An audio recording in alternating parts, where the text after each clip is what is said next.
Hi, I'm Josh, and welcome to Friday Reads.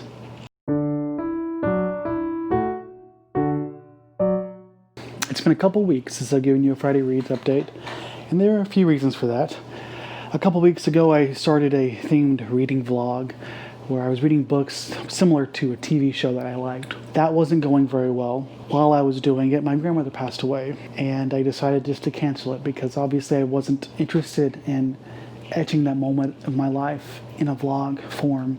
And then, of course, last Friday I was busy trying to figure out how to get to the funeral.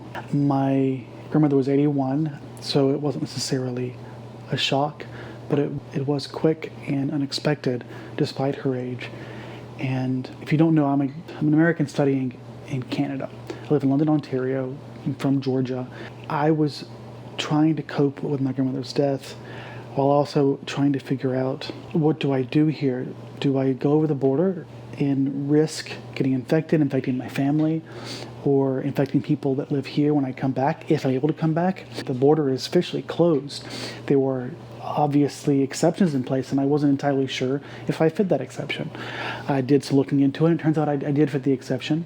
I still wasn't sure when I left that they knew what they were talking about, because you know how government officials can sometimes misconstrue or misunderstand the situation. But in the end, I decided to go, despite all of the risk and all of the potential ways it could go wrong, just because, well, I know the funeral, the memorial service isn't the sum of her life. It was necessary for me for a number of reasons. It all felt like a dream, like it wasn't real. I planned on going the day before the funeral, and there were a couple days before that, after she had died, that I was convinced I wasn't going to go. And I was stressing about, well, I should at least try and see if it's an option, because it probably isn't even an option. And then I kept looking, and then I finally figured out a way in which I could go, and I realized I can't not go. I needed it for it to be real, and I needed to be close to my family. It has been really hard being away from them for 6 months. I know it doesn't seem like a lot to some people, but before this, I usually go home at least every 2 months or so, sometimes so often sooner than that. So it's been difficult. I know others have had it worse. My grandmother did not die of COVID. She died of other complications, but it was still a stressful process trying to figure out what I should do, and ultimately decided to go. Is this too much information? Probably, but it all goes back to, what was I reading last week? Well, I was trying to finish the themed reading vlog, or the books that I was reading for that vlog, because I figured I would turn that vlog into a recommendation video of books like this TV show. And I finished most of them, but there was one I did not finish. I went to the funeral by driving. I drove all the way down. I rented a car and drove. It was 13 hours. And I thought it would be a great opportunity to listen to audiobooks.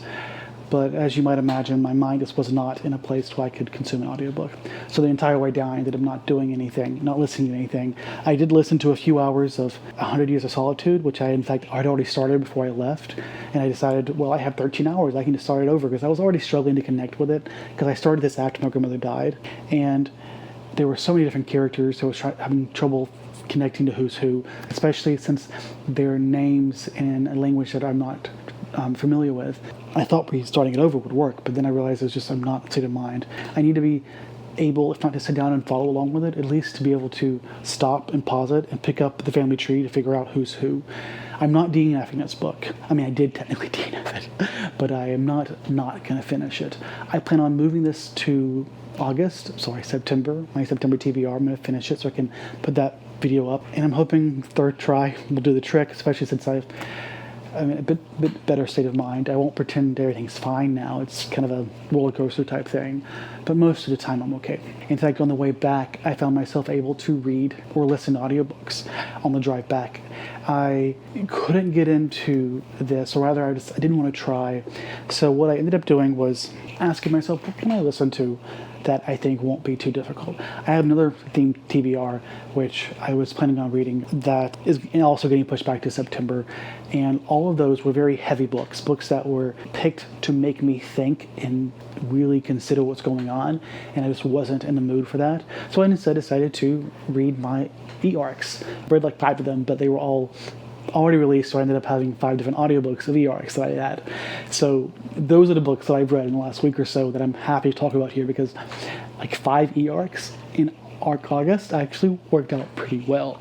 The first one I listened to was Son of a Biscuit. So you had to build a time machine, to which I can't help but think to myself, so you had to write this book. This book was terrible. I gave it 1 star. I just could not connect with it. I felt like the writing was bad. The characterization was bad.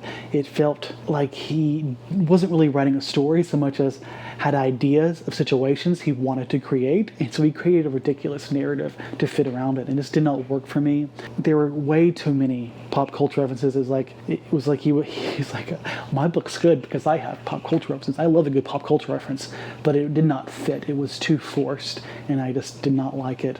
And I could tell just early on that I wasn't going to like it, but I finished it because it was an e-arc that I was given. So that's that. It wasn't good. I don't recommend it. I love time travel, but I do not recommend it. I almost gave it 2 stars because I struggled to give it 1 star. But I thought to myself, is this worse than All I Want Today, which I gave 2 stars? And it is. It's absolutely worse. All I Want Today I enjoyed, if get enraged at parts. It just wasn't good in any stretch of the imagination, in my opinion. It's one of those rare books, so I would say do not recommend it. I do not recommend it. The next one that I listened to was, I believe, Lester. And Lester, my God, mind blown. I did not expect to love this book so much. It has to do with this young black woman who basically is proud of her sexuality. She's entering this relationship with this older man who is in open marriage, and it's this complex web of really bad choices on both sides. It was similar to Queenie, but I felt like it was much better written and much more enjoyable personally. I mean, our main character isn't perfect, but I found her extremely likable. I really wanted her to succeed and end up in a good place. Overall, I loved it. I gave it 5 stars. I am tempted to reread it. It was such an enjoyable experience, and the audiobook was phenomenal as well. Please check it out. It really is worth the hype. Highly recommend. I was so happy to read such a great book after reading that shitty book. And then I read The Life of Ice or something like that. Here's the cover. It was basically like a memoir, or I'm not entirely sure what he was trying to do here. But it was this story of this Italian scientist discussing the science of Earth's ice, of all regions, from Greenland to Antarctica to the Arctic, and the impact it has on the Earth's climate and the impact it's going to have on our societies.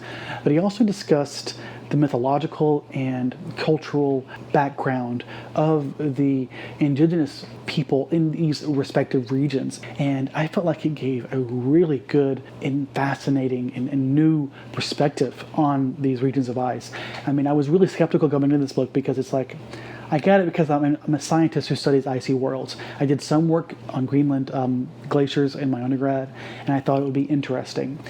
But I was skeptical because all I thought to myself was, oh great, another book talking about how bad climate change is. And it really isn't that. I mean, that's part of the narrative, but it's so much more than that. It is his experience as a scientist, as trying to understand the Greenland ice, trying to educate us on the ice, while also educating us on the culture that is embedded in those regions that have this ice. And it really was a phenomenal book. I gave it 5 stars. Part of me wants to give it 4.5 because I feel like what was he trying to do? I just know that I loved what he did. So 4.5, 5 stars. And then what did I read? I am pretty sure what I read next was this book, The Smallest Lights in the Universe by Sara Seager. This is her memoir. She is a, not astrophysicist, but exoplanetary scientist. Some type of planetary scientist. She's not quite an astronomist, but she's also not a planetary scientist like I am. Like I study the planets in our solar system. She studies exoplanets. And this is much less about the science, which is definitely a big part of this, but it is much more a story of loss. She starts off the book talking about how she gets introduced to this group of widows who basically have to cope with their husbands or their partners dying. And that's the big deal here, in that her husband died after she had 2 kids with him. He died of cancer. And a big part of this book, most of the book, is about her life, first meeting him and then dealing with loss from her father to eventually him, and just trying to deal with so much loss in her life and still trying to succeed in this field that's really not always the kindest. And I felt like it was such a nuanced book. It was much less science than it was personal stories of her life, or the personal narrative of her life. It wasn't individual stories. It was a much more overarching narrative of her life. It was a very personal look. And it still gave us glimpses of the scientific progress that she went through. And as a scientist, I thought it was really fascinating. But as a human and as a person, I mean, I think it's really accessible to anyone out there. I'm particularly interested as a planetary scientist, and as someone who recognizes her name in the science literature. But I think to anyone interested in trying to understand loss and grief, I think this is a really fantastic memoir. I was blown away because I've said it before, I'll say it again. Scientists aren't always the best writers or communicators, and it's always such a blessing to find someone who is a scientist and such a fantastic communicator. I love this cover. I got the UK edition. It's beautiful, spectacular. I'm pretty sure that's all the books. Now, what am I reading this weekend? Death of a Big OG by Ekweki Emezi. This is the non-binary book club read, and I'm not entirely sure how that book club works. I think Jesse has been a bit behind or had other issues to deal with, so I'm not sure if they have been doing everything they normally would for this book or previous books. I'm not sure. All I know is there were dates for certain parts of this book to read, which is pretty short, and I have not kept up. I think the last date was the 26th, today's the 28th, I think, and I plan on reading it this weekend. If they do an event on Instagram, hopefully I'll be able to catch it. If not, it's okay. I'm excited to read this. This is probably going to be the last book I read of the month, but I'm really glad that I have a chance to get to this. This month hasn't been a bad reading month, despite a lot of personal problems in my life outside of my grandmother dying. But of course, that really obviously was a big thing, obviously, that happened as well. Even after that, I feel like I'm happy with the books I was able to read this last week. The fact that I was able to focus, I think, really speaks a lot to what I got out of seeing my family and going to the funeral. There was a lot about it that frustrated me on how they handled the services just because of the pandemic. I felt like it could have been handled better, but all in all, it was necessary, and it was a really big relief to see my family.